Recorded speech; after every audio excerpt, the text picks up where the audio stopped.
Okay, hello. I am talking about battling. So, right now I'm in a battle against a fellow player. You will select your action. Alright, so it's telling me right now to round to the nearest 100. If you know math, of course, this is 800. It's one of the easiest problems out there.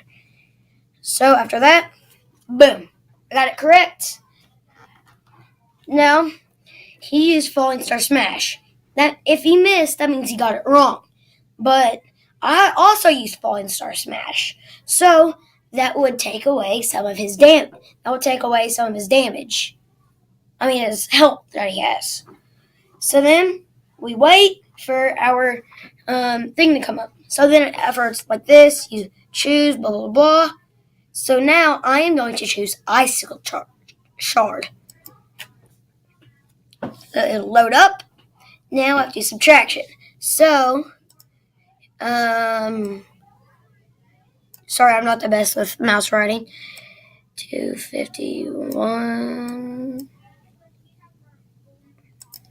Okay, so I did my math, and I think it's 123.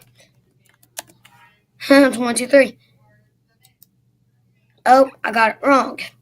So you would press see the answer. It's 117. So then you click back to battle.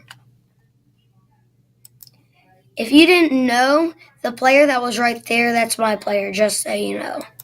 Okay, I have a touchscreen, so I just decided to use my finger, and this is what I think it is, 119. I'll tell you if I got it right or wrong. Boom, got it right. Thank you for watching my screencast.